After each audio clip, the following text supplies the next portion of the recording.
For years, the question hovered over every discussion, every clip, every late-night thread about the Whittaker family. It was asked bluntly, whispered cautiously, and sometimes shouted without restraint. Who was Timmy Whittaker's father? The mystery became a kind of fuel, driving speculation that spread faster than facts and lingered longer than truth. What made the question so powerful was not curiosity alone. It was the way the unknown allowed people to project their own conclusions. Some pointed inward, accusing members of the family who were already struggling under the weight of poverty, disability, and public scrutiny. Others looked outward, guessing at shadows, inventing villains with no names. Over time, those guesses hardened. Repetition gave them the appearance of certainty. But mystery does not equal absence of truth. Sometimes the truth exists quietly, carried by the people closest to it, long before the world is ready to hear it. The confirmation of Timmy's father did not arrive as a dramatic reveal engineered for attention. It did not come through leaked documents or legal proceedings. It came through something far less sensational and far more sobering. Family testimony spoken plainly, without theatrics, after decades of silence. That confirmation has changed how this story must be told. Because once the father is identified, the focus can no longer remain on rumor. It shifts toward accountability, toward context, and toward the reality of what Timmy's existence represents. This is not just a solved puzzle. It is the exposure of a wound that was always there, hidden beneath layers of misunderstanding and neglect. Timmy was born into a family that lived far from the reach of most institutions people take for granted. The Whittakers existed in a space where isolation was normal, where generations lived and died without regular medical care, formal education, or meaningful oversight. That environment shaped everything, including how trauma was absorbed and how secrets were kept. When people first encountered the Whittaker family online, the reaction was immediate and extreme. Viewers focused on appearances, on behavior, on genetics. Labels came quickly. Empathy came unevenly. And in the absence of verified information, speculation filled the gap. The identity of Timmy's father became the centerpiece of that speculation. Some theories were built on proximity, others on resemblance, others on nothing more than intuition. Each theory ignored a fundamental reality. This was a family living under conditions where vulnerability was constant and protection was minimal. Harm, in such environments, does not always leave records. It leaves consequences. The confirmation of Timmy's father forces a reckoning with that reality.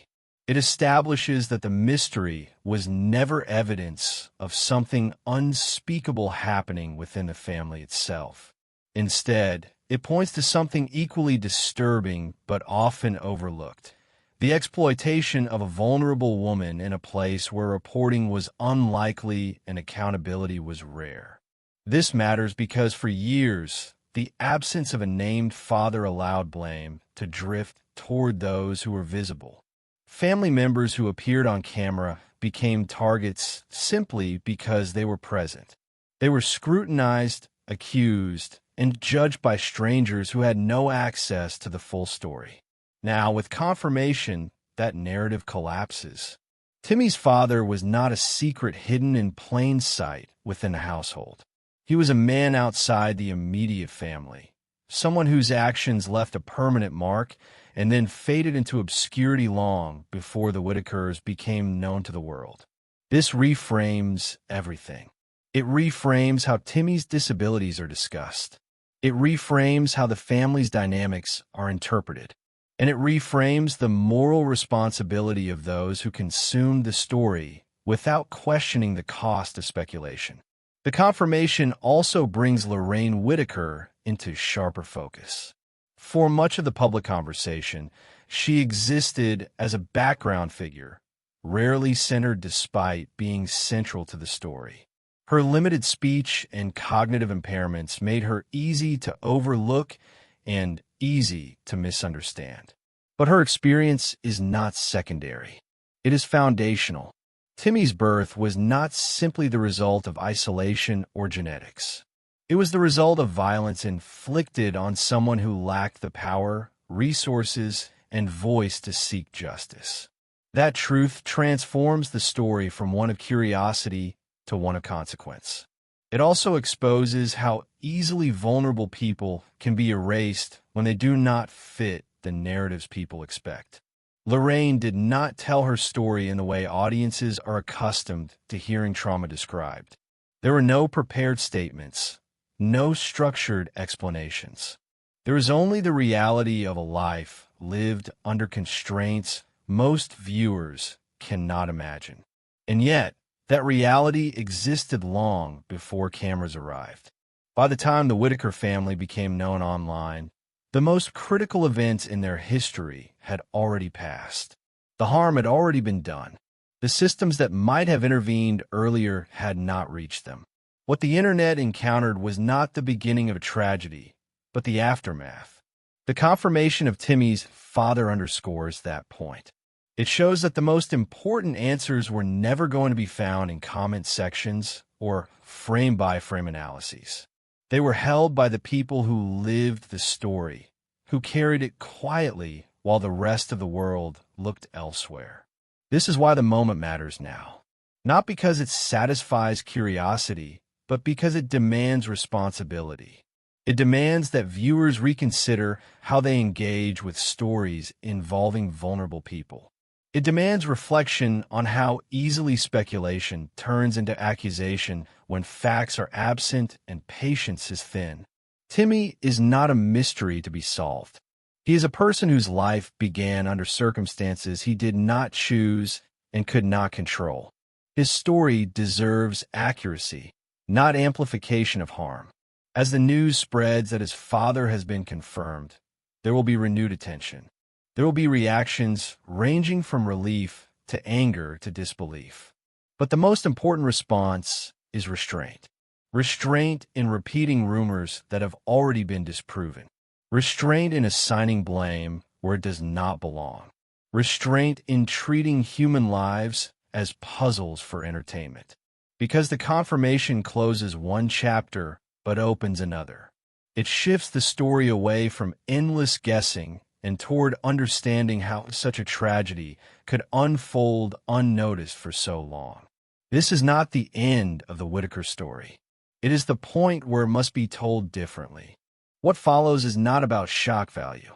It is about tracing the truth carefully, acknowledging the harm done by speculation, and recognizing the deeper failures that allowed this story to remain hidden for decades.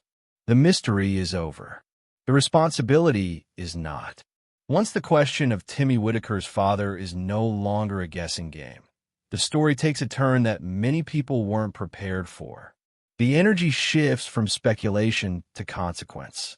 Because when a name replaces a rumor, it doesn't just answer curiosity. It forces accountability, not only for what happened, but for how the story has been handled for years. For a long time, the absence of confirmation allowed people to tell themselves they were just asking questions. But questions repeated loudly enough become accusations. And accusations, even unproven ones, leave damage behind. Before the father was confirmed, two things happened simultaneously. First, the internet treated the Whittaker family as a puzzle. Second, the family lived with the weight of those assumptions in real time. Those two realities collided in ways that outsiders rarely acknowledge. Larry became a focal point because he was visible. He spoke.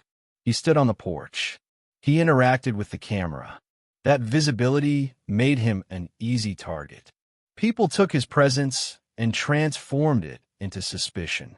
They confused responsibility within the household with guilt for something far more serious.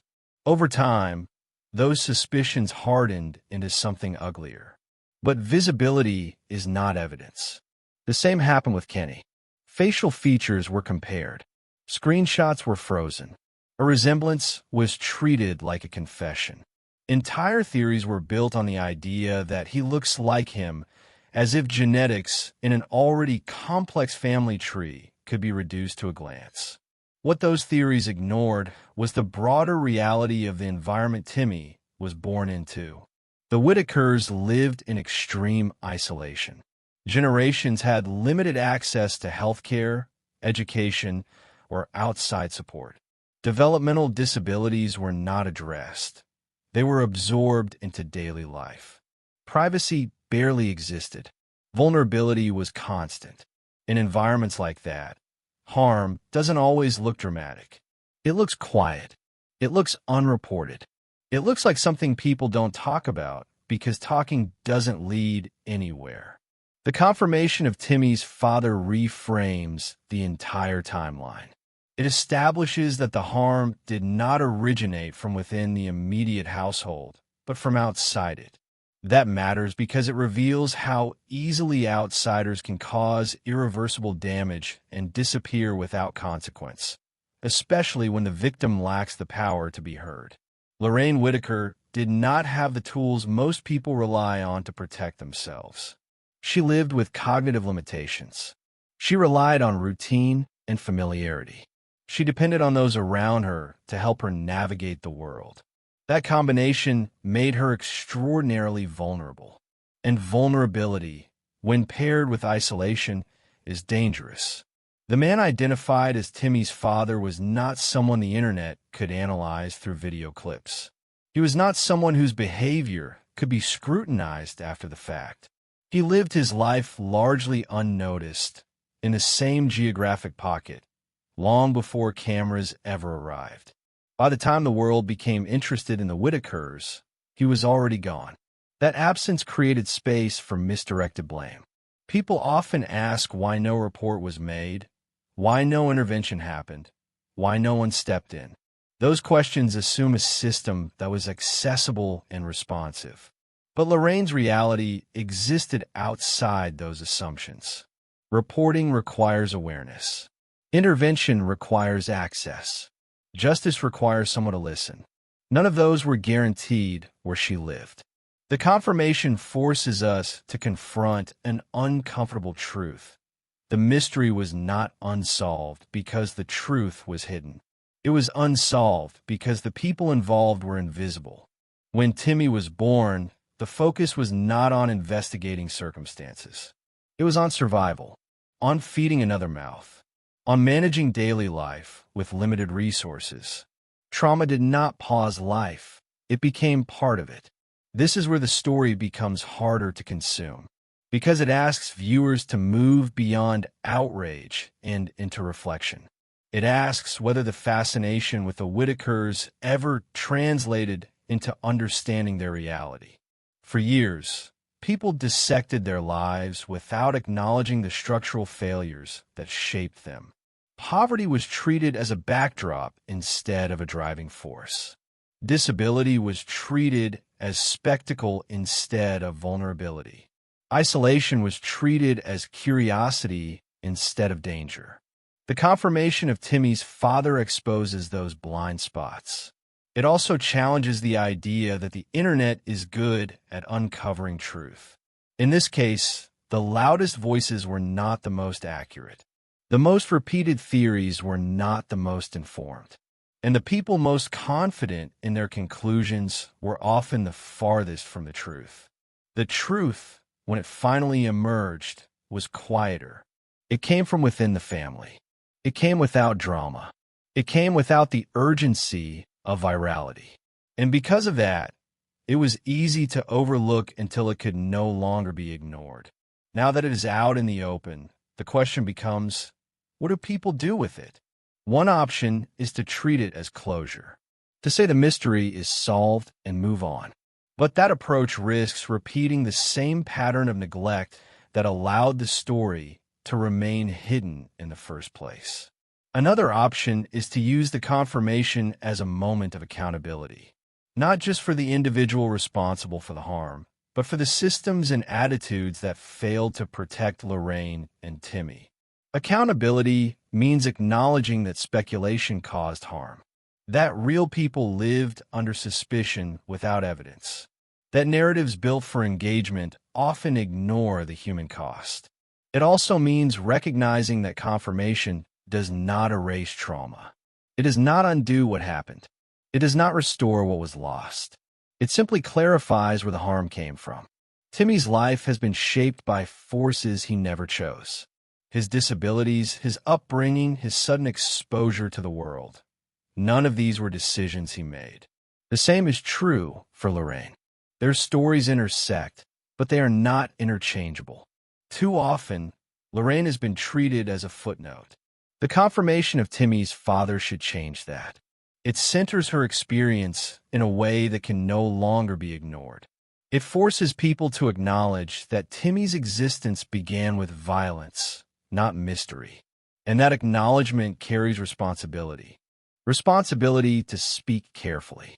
Responsibility to avoid sensationalism. Responsibility to prioritize dignity over curiosity. Because the most damaging thing now would be to replace one harmful narrative with another, to turn confirmation into another form of exploitation, to use trauma as content instead of context. This story is not about winning an argument. It is about understanding how easily vulnerable people can be harmed when no one is watching, and how easily that harm can be misrepresented when everyone suddenly is. As attention grows, so does the risk of distortion. That is why it matters how this chapter is handled. The truth deserves patience. It deserves nuance. It deserves respect. Timmy Whittaker's father has been confirmed, but the real work begins after confirmation. The work of undoing damage, of correcting narratives, and of learning from a story that should never have taken so long to be believed. In the next part, the focus shifts again, away from the identity of the father and toward the impact this truth has had on Timmy himself and on the decisions made by the state. Because confirmation does not exist in a vacuum. It reshapes lives in the present, not just the past. And that impact is where the story becomes most urgent. Once Timmy Whittaker's father was confirmed, the story stopped being theoretical. It stopped living in comment sections and timelines and started colliding with real-world consequences. Because confirmation doesn't just rewrite the past. It reshapes the present. For Timmy, the confirmation didn't arrive as a revelation. He didn't suddenly gain language for what happened. He didn't sit down and process a narrative arc the way viewers do. Timmy has always lived inside the outcome, not the explanation. His life has been defined by routine, environment, and the people around him, not by labels or genealogy charts. But for the systems watching him, confirmation changed everything. When authorities look at vulnerable adults, context matters. Family dynamics matter. Risk assessments matter. And once the origin of Timmy's birth was understood as an act of violence committed by someone outside the immediate household, it reframed years of assumptions. The household was no longer just a place of concern because of poverty or neglect. It became a place shaped by unresolved trauma that had never been addressed by any institution. That distinction is crucial. For years, the Whittaker home existed in a gray area, known but not intervened upon, visible to neighbors but not formally protected. It was a situation that many people noticed and few acted on. When media attention exploded, that gray area vanished overnight. Suddenly, there were eyes everywhere. The same exposure that brought donations and sympathy also brought scrutiny. Officials who may have previously overlooked the situation were now forced to answer questions. Not because conditions had changed overnight, but because visibility had. Once the story reached a global audience, inaction became harder to justify. This is where Timmy's life took a sharp turn. Adult Protective Services doesn't act in a vacuum. Their decisions are shaped by reports, assessments, and perceived risk. When a vulnerable adult is living in an environment deemed unsafe, removal becomes a legal tool, even when it is emotionally devastating. For Timmy, removal meant separation from the only world he had ever known. People often talk about intervention as rescue, but rescue is rarely clean, especially for someone whose sense of safety is tied to familiarity, not comfort. Timmy knew that house. He knew the porch. He knew the dirt road. He knew the sounds, the smells, the routines. Those things mattered more to him than plumbing upgrades or better lighting. When the state stepped in, it did so with the intention of protection. But protection comes with disruption. Lorraine was removed too. A woman who had lived her entire adult life in one place, surrounded by the same faces, suddenly found herself elsewhere. For someone with cognitive limitations, that kind of upheaval can be deeply destabilizing. Safety does not automatically equal peace. Betty and Larry were left behind. For years, they had been portrayed as caretakers, enablers, villains, victims, depending on who was telling the story. Now, they were simply two aging siblings in an empty house, waiting for information they weren't fully given. This is where the story becomes uncomfortable, because it refuses to settle into clean moral categories. Was the removal necessary? Many would argue yes. The conditions were unsafe. The risks were real. Vulnerable adults deserve protection. Was the removal traumatic? Also yes. Trauma does not cancel out necessity. It exists alongside it. What makes this situation particularly painful is timing. The state acted only after exposure. Only after millions of people had already seen the conditions. Only after years of neglect had already taken their toll. That delay matters. If intervention had come earlier, Lorraine might have received support before decades passed. Timmy might have had access to services earlier in life. The family might have been spared the chaos that came with sudden fame. Instead, everything happened at once. Exposure, scrutiny, removal. For Timmy, the confirmation of his father did not bring clarity. It brought consequence. His identity, once treated as a mystery for entertainment, became a factor in legal and protective decisions. His trauma, once ignored, became part of a file. His life, once invisible, became regulated. This raises a question few people want to ask. Does visibility help when it arrives too late? The internet often celebrates itself for bringing attention to forgotten people. But attention without infrastructure can do more harm than good. When systems are overwhelmed or unprepared, visibility accelerates decisions without allowing for thoughtful transition. Timmy did not ask to be known. He did not ask to be analyzed. He did not ask for his parentage to become a public debate. And yet his life became all of those things. The confirmation of his father should have been a moment of truth. Instead, it became another layer in a story that already weighed heavily on him. For Lorraine, the confirmation reopened wounds that had never healed. Her trauma was no longer private. It was validated but also exposed. Validation is important, but exposure can be re-traumatizing, especially when the survivor lacks control over the narrative. Lorraine did not choose to tell her story to the world. Others told it around her. This is a critical distinction. Consent is not just about appearing on camera. It is about agency over one's story. Lorraine's agency was limited long before cameras arrived. Confirmation did not restore it. It simply made her pain legible to outsiders. For Betty, confirmation brought a different burden. As a sister who spoke, who named the man, who carried the family's history out loud, she became a focal point. Some praised her for honesty. Others questioned her motives. Few acknowledged the weight of being the only voice capable of articulating what happened. Betty did not just reveal information.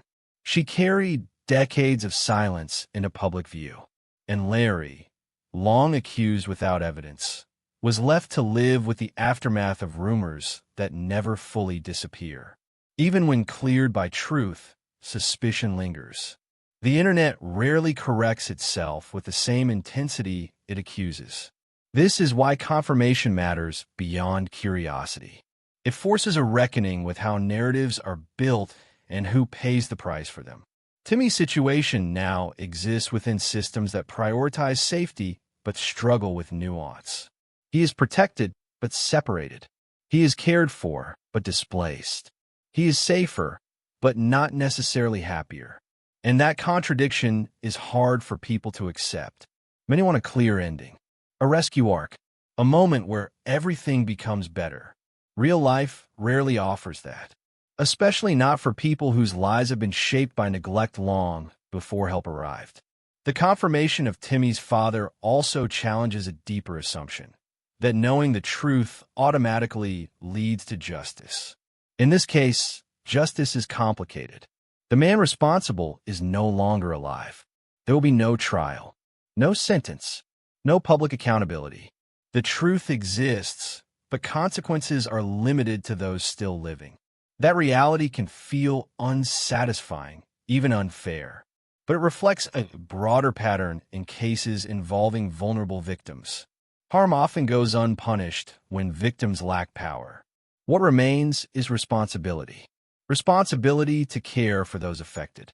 Responsibility to stop repeating harmful narratives. Responsibility to ensure that intervention does not become another form of harm. For viewers, this is the moment to slow down, to move away from speculation and toward understanding, to recognize that stories like Timmy's are not puzzles to solve, but lives to respect. If confirmation teaches anything, it is this: the loudest story is not always the truest, and the most visible harm is not always the most damaging. The damage done by years of silence, neglect, and misdirected blame cannot be undone by a single revelation, but it can inform how we respond now. Timmy's future depends not on how many people know his story, but on how carefully that knowledge is handled, on whether systems provide stability instead of disruption, on whether empathy replaces curiosity. As this story continues to unfold, one question remains unanswered. Not who Timmy's father was, but what responsibility the rest of us carry now that we know. If you follow this story, take a moment before reacting. Ask yourself whether your interest helps or harms, whether sharing adds clarity or noise, whether commenting contributes understanding or speculation.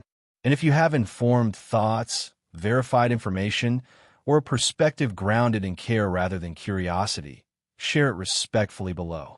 This conversation matters, and how we have it matters even more. By the time the confirmation of Timmy Whittaker's father reached the wider public, the damage from years of speculation had already settled in. Truth does not arrive to a clean slate. It lands on top of assumptions, half-remembered clips, and narratives people have grown emotionally attached to. And that makes the final chapter of this story less about revelation and more about responsibility. Because now that the mystery is no longer a mystery, the question becomes uncomfortable. What do we do with the truth? For years, Timmy's identity was treated like an unsolved case. Viewers analyzed his expressions, his mannerisms, his genetics. They debated who he resembled and what that resemblance meant. All of it happened without Timmy's consent, without Lorraine's voice, and without regard for how accusations echo long after they're disproven. Now that the father has been confirmed, those theories collapse under their own weight. But collapsing theories do not automatically erase harm.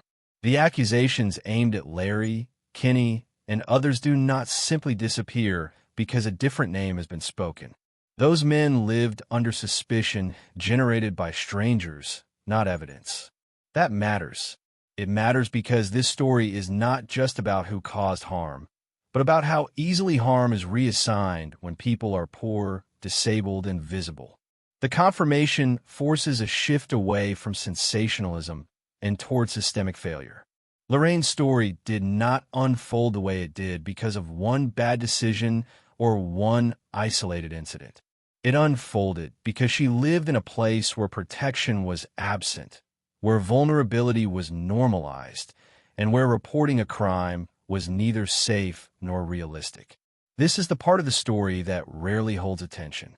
It's easier to focus on individual villains than on collective neglect. It's easier to argue about paternity than to confront how a disabled woman could be assaulted and left without justice for decades. It's easier to blame a family than to ask why no one intervened earlier. But the truth demands that question. Why did Lorraine live her entire life without consistent medical care, legal advocacy, or meaningful oversight? Why was Timmy born into conditions that everyone now agrees were unsafe, yet allowed to persist for so long? Why did help only arrive after millions of people were watching? These are not questions with simple answers, but they are questions that matter far more than internet theories ever did. For Timmy, the future is now defined by systems rather than speculation. He is no longer just a viral figure.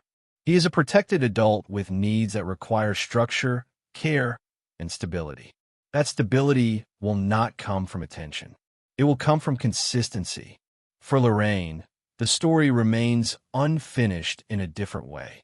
Her trauma has finally been acknowledged, but acknowledgement is not justice. The man responsible will never answer for what he did. That absence of accountability is something many survivors live with, especially those whose lives unfold far from institutions designed to protect them. Acknowledgement matters, but it does not heal everything. And for Betty and Larry, the confirmation brings both relief and grief. Relief that accusations aimed inward can finally be put to rest. Grief that the truth does not reunite their family, does not undo removal, and does not restore the life they knew. This is the hardest part for people watching from the outside to accept. Truth does not always fix things. Sometimes it only clarifies how broken they already were. The Whittaker story now stands as a case study in what happens when isolation, poverty, disability, and silence intersect. It shows how harm can persist unnoticed for decades.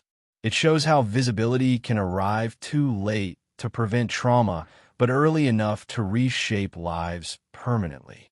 It also shows how easily narratives spin out of control when audiences forget there are real people behind the footage. Timmy is not a symbol. Lorraine is not a plot device. The Whittakers are not content. They are human beings whose lives were shaped by forces larger than any one decision. The confirmation of Timmy's father should be the end of speculation, not the beginning of a new cycle. It should mark a moment where curiosity gives way to care, where discussion becomes more careful, and where empathy replaces accusation. If there is anything to take forward from this story, it is this: being informed carries responsibility. Knowing the truth means choosing how to speak about it, choosing whether to repeat harm or prevent it. Stories like this test us. They reveal how quickly we judge, how eagerly we guess, and how rarely we pause to consider the cost. They ask us to slow down, to listen, and to remember that the people at the center of viral stories continue living long after the internet moves on. The mystery is over. The consequences remain. What happens next depends less on what we know and more on how we act with that knowledge. If you followed this story, take a moment and reflect. Do you feel closure, or do you feel discomfort? Do you feel informed, or do you feel implicated? Those reactions matter. And now, we want to hear from you. What do you think about the confirmation of Timmy Whittaker's father? Do you believe the focus should shift away from speculation and toward accountability and care? What responsibility do viewers, creators, and institutions have when stories like this go public? Share your thoughts respectfully in the comments below. Thank you for watching this video. Click here to watch another video that might interest you.